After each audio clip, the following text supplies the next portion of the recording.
Sinbad जहाजी की 7 समुद्री यात्रा। 20वां किस्सा सिंदबाद जहाजी का।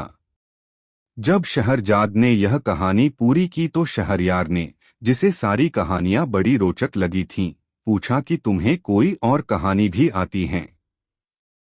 शहरजाद ने कहा कि मुझे बहुत कहानियां आती हैं।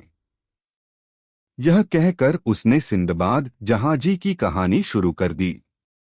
उसने कहा कि इसी खलीफा हारू रशीद के शासनकाल में एक गरीब मजदूर रहता था जिसका नाम हिंदबाद था। एक दिन जब बहुत गर्मी पड़ रही थी, वह एक भारी बोझा उठाकर शहर के एक भाग से दूसरे भाग में जा रहा था। रास्ते में थककर उसने एक गली में, जिसमें गुलाब जल का छिड़काव किया हुआ था और जहां ठंडी हवा आ रही थी, उतारा और एक बड़े से घर की दीवार के साए में सुस्ताने के लिए बैठ गया। उस घर से इत्र, फुलेल और नाना प्रकार की अन्य सुगंधियां आ रही थीं।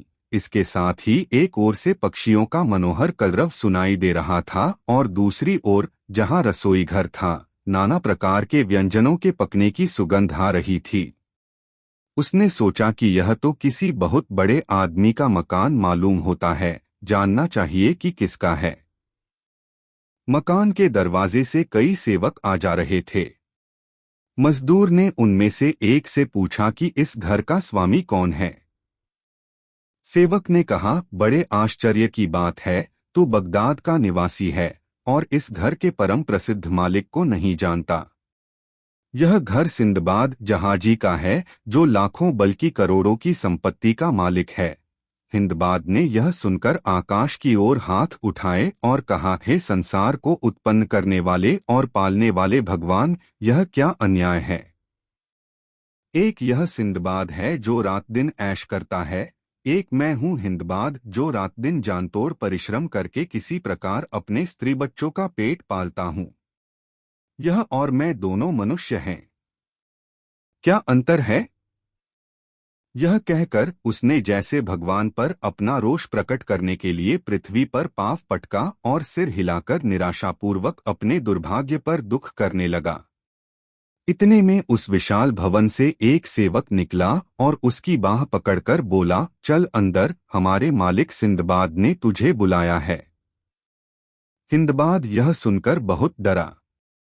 उसने सोचा कि मैंने जो कहा वह सिंदबाद ने सुन लिया है और क्रुद्ध होकर मुझे बुलावा भेजा है ताकि मुझे इस गुस्ताखी के लिए सजा दे। वह घबराकर कहने लगा कि मैं अंदर नहीं जाऊंगा, मेरा बोझा यहाँ पड़ा है, उसे कोई उठा ले जाएगा। किंतु सेवकों ने उसे न छोड़ा।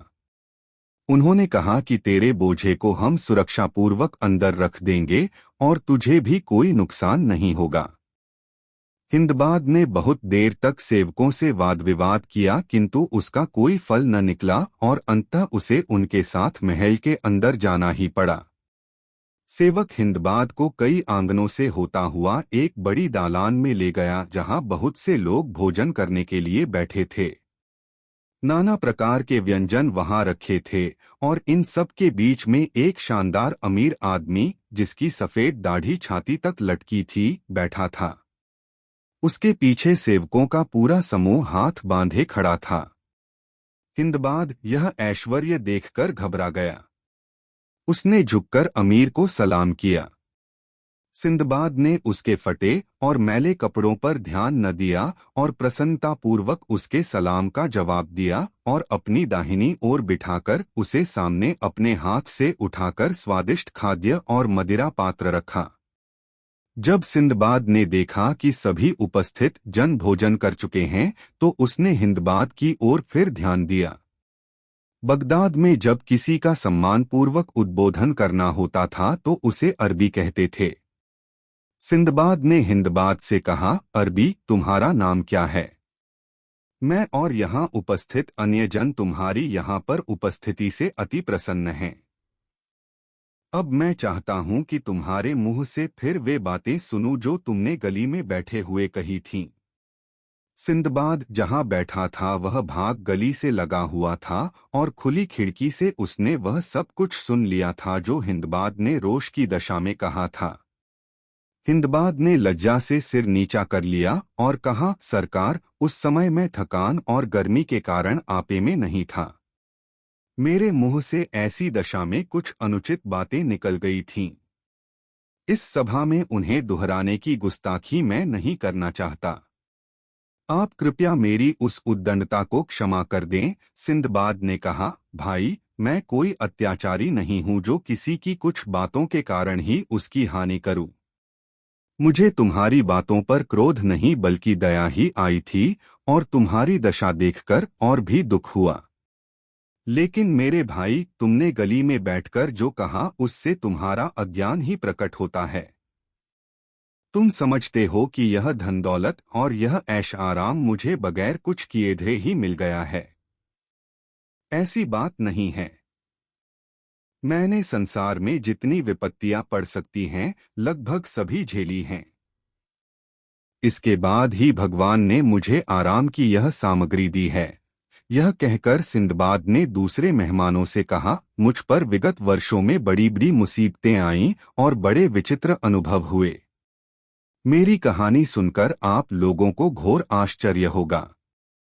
मैंने धन प्राप्त करने के निमित्त 7 बार बड़ी बड़ी यात्राएं की और बड़े दुख और कष्ट उठाए। आप लोग चाहें तो मैं वह सब हाल सुनाऊं। मेहमानों ने कहा कि जरूर सुनाइए। सिंदबाद ने अपने सेवकों से कहा कि वह बोझा जो हिंदबाद बाजार से अपने घर लिए जा रहा था, उसके घर पहुंचा दें। उन्होंने ऐसा ही किया। अब सिंदबाद ने अपनी पहली यात्रा का वृत्तांत कहना आरंभ किया।